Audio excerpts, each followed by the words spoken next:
Yo, what is going on, guys? Welcome to another video. I know some of you guys are probably thinking that this is clickbait, and I'm here to tell you that it's not. Now, I'll tell you guys right up front, am I going to quit YouTube? No, but days like this make me want to quit. You know, it's like when I see some of the things that I'm saying and just how dumb the masses of people are, it just makes you so frustrated and discouraged. It almost makes you just want to stop doing it. It makes you want to quit. It makes you just want to, if you can't beat them, join them.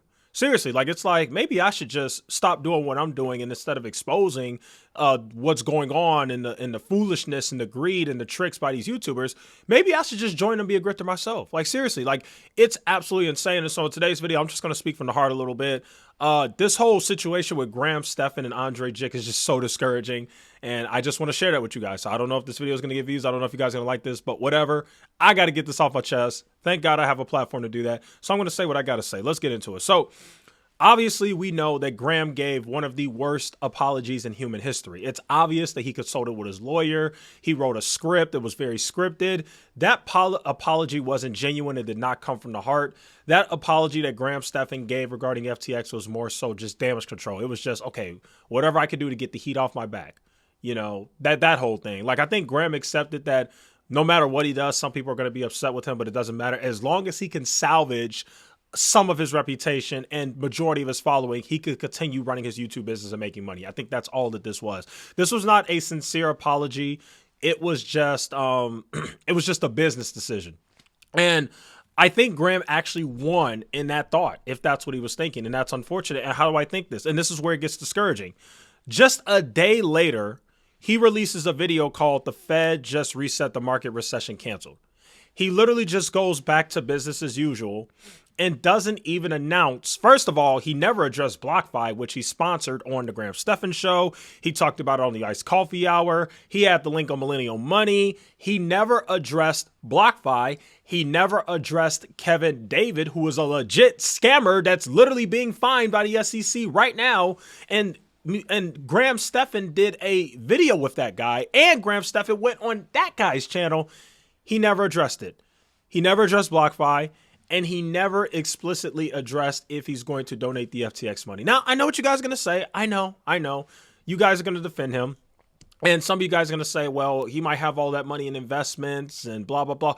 Who cares? See, I have a heart, right? I'm not a complete heartless person, right? Like, if that was all the money that he had, I can understand. No, even though you made money from a scam, nobody wants to go broke. I get it. But I don't think you guys understand how rich this guy is. He's so rich that I don't care if he made $1 or $2 million from the FTX sponsorship. He's so rich that even though it would hurt, it would sting a little bit, it's not like he's going to be out on the street. He'll be okay. He makes more than enough money on YouTube and sponsorships and all that stuff. He will be okay if he donates the money. The reason why he won't is because of greed. And what makes me so upset is I looked at this video, "The Fed Just Reset the Stock Market." I go in the comments here. Let me put the thing on screen record right now. Here we go. I go in the comments and nobody's talking about FTX anymore. It's like, dude, what the hell? Like, did you guys really just get over it that quickly? Like, are his followers really this? Okay, I gotta be nice. Be nicer, Jason. Be nice. Are his fans really this naive? Okay, I'm not gonna be meaning, guys. I'm gonna be nice. Naive. Are they really this gullible? And when I just see stuff like this, it just really discourages me. Look at this. Everybody's talking about the recession and talking about the market in this video. It's like, bro, this guy is an absolute scum. Now, I understand some people probably don't care because they weren't directly affected by the FTX, but it doesn't matter. This guy is supposed to be running a finance channel, and he promoted not one scam. It's important you guys realize this. It's not like he just promoted FTX on his channel. No, this guy promoted several scams on his channel. BlockFi is a scam. FTX is a scam. What else did he promote? He promoted established titles too, which again, I don't exactly think it's a scam, to be honest with you. I see why people are saying it. I think that established titles was very misleading in their marketing. That's what I think is the issue with established titles. But what I call them exactly a scam when they're literally giving people a 60-day money back guarantee. Like no matter what, you get your money back. If you just ask for it, you get a refund. I can't really call that a scam. I think FTX is more of a scam, something where people put their trust and all their hard-earned money into it, and now they can't even get their money back. And it turns out that the CEO in Alameda was like using customer funds and trading with all. That's a legit scam, right? But the bottom line is, I mean, obviously that's my bit on established titles, but the bottom line is, it's just discouraging to see that it seems like a lot of people have moved on. Like, in my opinion, I know Scott's video blew up with the established titles thing, but I actually think this whole FTX thing and all these other scams are actually worse because, like I said, at least established titles gives people their money back. FTX, people very likely aren't getting their money back at all. Like, even if they get a portion of it back, let's be honest, people are never going to get all their money back. And this guy got paid millions of dollars with the same money that customers lost. You see what I'm saying? Like, customers put their money in and lost, and FTX took that money and either gambled it and lost it, or they lost it giving it to these influencers to get other people to invest in the app. Like, it's just absolutely insane how these guys are being let off the hook. Now, let's go to Jikh, another scum. And again, I really don't understand how this guy is even getting views anymore. And I know people are going to say, oh, you're hating, blah, blah, blah. I promise you I'm not hating. I'm really not. But when I look at the fact that he just released a video 2 days ago called "The Stock Market Just Flipped," and yes, I looked at the video's analytics and I saw that it got a lot more dislikes, but it doesn't matter. Why is Jikh even getting views? Like, in my opinion, he shouldn't even be getting views. Like, it's so frustrating. It really just makes you want to quit. And I know he said he's going to address the BlockFi thing on Friday, whatever, but he's probably going to give a scripted garbage apology like Graham Stephan. I'm telling you guys, my conspiracy is that him and Graham Stephan have the same editor and probably work together. Like, I think, like, if you look at Andre's channel, it's literally the exact same as Graham Stephan's channel, and him and Graham are friends and all that other stuff. I think they both are like the same people who work with the same people. So I wouldn't be surprised if I saw the exact same BS scripted apology that we saw from Graham Stephan. And again, it's just so frustrating because I don't understand. In my opinion, this guy should be getting 10 out of 10s in every video. Like, every video, the views should just go down. Like, do you guys understand that you're taking financial advice and listening to finance from a guy, Jikh, who's literally an idiot? Doesn't know anything about investing, put most of his money in BlockFi, which turned out to be an absolute scam, put most of his money in Voyager Digital, which turned out to be an absolute scam, talked about FTX when he was on Millennial Money. Yeah, when he was on Millennial Money, they were sponsored by FTX. So I know he's trying to do the whole trickeration thing to trick his followers, and he's trying to say, oh, I never sponsored FTX on my channel. It doesn't matter. You were on a channel that sponsored FTX. What the hell is wrong with you people? And again, it just makes me so frustrated. And I'm just going to be frank here. I tried to be nice. I just can't do it, guys. I can't help it. It just makes me so frustrated how dumb people are. Like, people will literally fight tooth and nail for a clown. I mean, I can't exactly call Jikh a scammer, but I would say he is a grifter. And I think these people are fighting tooth and nail for these grifters, and it's just the saddest thing I've ever seen in my life. And it really just discourages you, and it just makes you think like what in God's name am I even doing this for? Like, I've been working all my life I've been working so hard to expose these clowns and these scams on YouTube, and freaking established titles, which isn't even really that bad, ends up being the thing that everybody goes crazy over. Like, what's happening with established titles and going viral is what I believe should happen with Jeremy Lefebvre. Because I'll be honest, when I look at Jeremy Lefebvre, in my opinion, is a legit scammer. And I can actually prove it, okay? He's promising in his course, his little stock group, whatever it's called, Financial Fortress, he's promising more returns than the S&P 500, like 3 times the returns. Like, he's promising 30% returns. I also follow Jeremy on Instagram.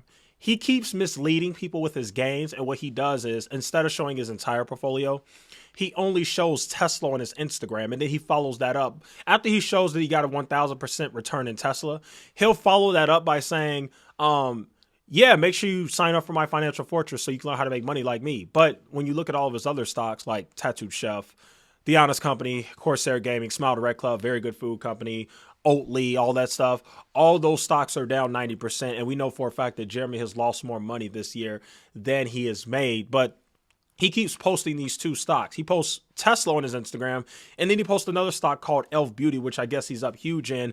But again, it's very misleading because Jeremy isn't telling the full story. And again, it's so frustrating because when you look at some of these people who, again, are just complete idiots, have no finance backgrounds, know nothing about finance, and I can't even say that these people have made a mistake. That's another thing that makes me so mad and pisses me off when these people comment on my videos and say, oh, they made a mistake, give them a break. It's not a mistake. It's not. These guys knew what they were doing. They intentionally promoted this stuff to you because they wanted the money. Sure, they didn't know it was a scam, but they wanted the money. So I just don't understand how you guys are falling for this. Like, it just blows my mind that these people are defending these people. Like, these people should be exiled from the finance community. They should be ragged, destroyed so hard in the comments. They should be at the point of wanting to delete their channels, and they deserve it. Like, how heartless are you people? Like, you guys just really don't care. Like, you have people who have lost hundreds of thousands of dollars to these YouTube grifters, and you guys have the nerve to just defend them. And it just goes to show, you know what it reminds me of? It reminds me of that Boondocks episode when R. Kelly, you know, they made fun of R. Kelly in the Boondocks episode. This happened a while ago, back when I was in like middle school. It was like years ago, like 15 years ago. But there was a popular Boondocks episode where R. Kelly, you know, he got in trouble for the, you know, what he got in trouble for. Obviously, I'm not going to say it on here. And in the Boondocks episode, they show people still dancing and singing to the music, even though he had some serious allegations. People didn't care. People still danced and sung to the music. Why? Because they loved the music. They loved his talent. And I think that's what we're seeing here with these YouTubers. And it's so frustrating. I think the masses of people just don't care because these guys' content is so good. It's so well edited. These guys like these guys' personalities. And because they like how talented they are at editing and putting together good content on YouTube, they are ignoring the fact that these guys promoted absolute scams on their channels. And I'm here to tell you guys, it just makes me want to quit sometimes. It's just so frustrating. It's like, what the heck is wrong with the world? Like, am I living in a freaking Twilight Zone? Like, what planet am I living on? Am I on the wrong planet? Like, what is going on? These guys get a pass because of how talented they are. I mean, look at Meet Kevin. You still have idiots who bash me every time I make a Meet Kevin video and say Meet Kevin's the greatest thing since sliced bread. You're just a hater. You're just jealous. Just all this crazy foolishness. And it's like, why would I be jealous of him? I have nothing to be jealous of. The guy is a scum. He promoted Dog Gammy on his channel and all these other scummy cryptocurrencies. And he had the CEO of BlockFi and Voyager. This man had the CEO of Smile Direct Club on his channel. Like, every scummy thing you could think of in the finance space, this guy, Meet Kevin, talked about on his channel or promoted at one time. And he still has an insanely huge following. It's just so frustrating. Like I said, it really reminds me of that Boondocks episode with R. Kelly, where people were like, well, we don't care about the allegations. See, he makes great music. It's like, that's literally what you're seeing with these YouTubers. Oh, we don't care. They make great content. We don't care. We do not care about the lives these people have destroyed. And for those who don't know, I have proof. Yes, people actually email me proof that they followed these YouTubers and got destroyed.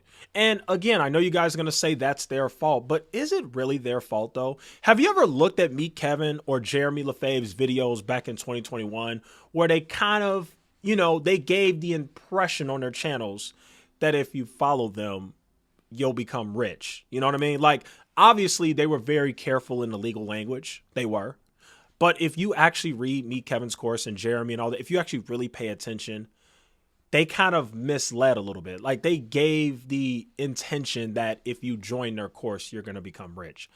And that's the main problem. So I just really don't understand how these guys are still growing and doing well after this entire scandal that just happened. Like, how can you guys just move on like nothing ever happened? Like, do you guys understand that this is serious stuff? Like, this isn't some old, oh, they made a mistake, it'll be fine. No, this is serious. Graham cost a lot of people money with FTX and BlockFi and all this other garbage stuff. How many people followed Andre Jikh in the BlockFi when he said that he had most of his money in it?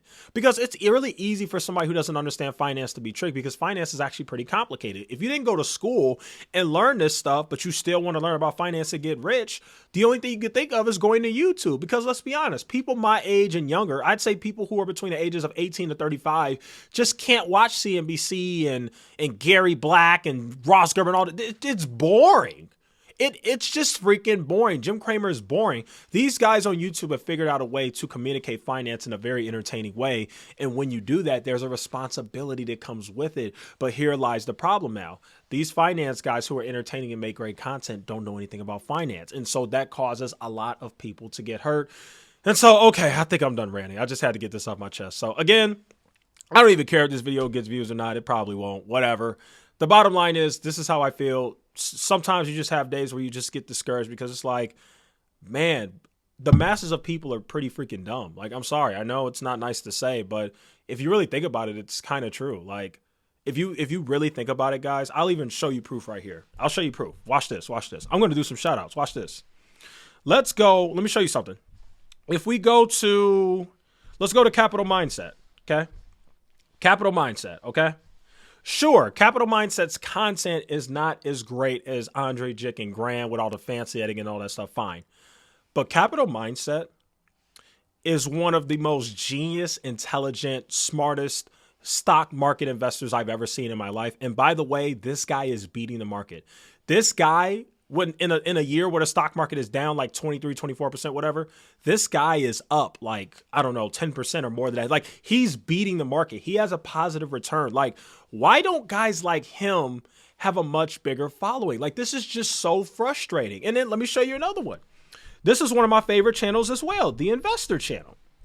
Let's go ahead and look up the Investor Channel. His name is Colin. Why in the God's name does Colin only have 123,000 subscribers?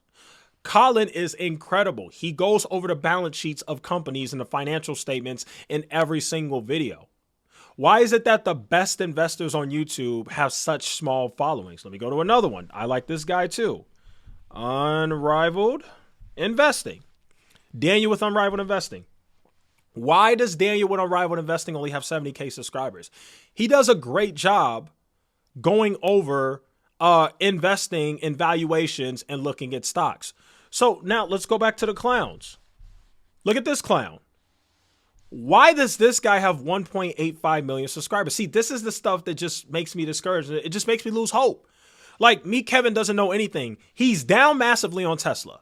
He's lost a lot of money in basically every stock he's ever talked about. Matterport, EXPI, outlets, Disney he talked about. For crying out loud. What are his other stocks? I don't know, Pinterest, Redfin. They're just, my God, man. Like, he's talked about Affirm, SoFi. Like, he's talked about so many stocks. And if you look at, like, I'm not even joking, 99% of all the stocks me, Kevin, has talked about are all down 90%. He's terrible at stuff. There's only one stock I can think of that me, Kevin, has talked about that's done well, and that's Enphase. Why does this guy have 1.8 million subscribers? And if you're going to say that it's because he's entertaining, I think that's where the problem lies, right? Because if you're looking at a finance channel and you're trying to learn how to do better in finance and in investing, why is it that all of the clowns have all the biggest followings? All of the people who don't know anything. Let's go to another guy. Graham Stephan. 4 million subscribers to promote garbage. And you want to know something about, you want to know something funny about all those channels that I just showed you guys? You guys want to know what's funny? All those channels that I just showed you, Unrivaled Investing, the Investor Channel, and Fabio Capital Mindset. As a matter of fact, you know what's funny? I'll show you guys another one. I just thought of another channel. The Maverick of Wall Street. He's another great channel too. The Maverick of Wall Street is an excellent finance channel. He only has 114K subscribers. Why? Why do all the great investors can't even get 500,000 subscribers, but all the clowns, all the idiots who don't know anything about finance have all the subscribers? This is the stuff that makes me lose hope. Andre Jikh has 2 million subscribers and literally doesn't know anything. I bet you if we quizzed Andre Jikh on just basic finance questions, I bet you he couldn't even answer it. Can you name the 3 main financial statements, Andre Jikh? Can you explain to me how to value a stock? Can you explain to me the price to earnings ratio and why that matters? Can you explain price to sales? He couldn't do it. If we went over a company's earnings report, could he go over that? No, he couldn't. You know what these guys do? They read articles and do a little bit of research. Like, their content's actually easier to make than somebody who's a real investor. They freaking, and by the way, Andre Jikh literally copied somebody's article or whatever. Let me see. CoffeeZilla, Andre Jikh. Andre Jikh literally got exposed right here. Plagiarized with Andre Jikh. YouTube automation works with CoffeeZilla. He literally copied a CNBC article. Like, these guys don't know anything, and so it's just very frustrating. Anyway, I've talked for 20 minutes now. I think I said all I had to say. Like I said, I feel better that I got this off my chest because it's just so frustrating. Just seeing that all the idiots get to succeed, and I can't even blame the idiots fully. And by that I mean the stock market idiots, the clowns on YouTube who have the huge followings. I gotta blame the people. I gotta blame the people who continue to follow them and subscribe to them and watch that garbage, even though these guys don't know anything what they're talking about. And it sets a bad precedent because it shows you that, you know, it's just like these celebrities. As long as you're talented and good at what you do, you can basically get away with anything. Seriously. It doesn't matter if you don't actually know what you're talking about. As long as your content's entertaining and it's great and the editing's great, you could be a complete clown and a complete scumbag and a complete loser and a complete idiot, and you could literally promote legit actual scams on your channel and nobody will care. All you gotta do is put out a BS apology video and everybody will just say, oh, it's okay, we forgive you. It's insane. Anyway, that's my rant. If you stuck around to this end of the video, I really appreciate you. Thanks so much. Like, share, subscribe. See you guys in the next one.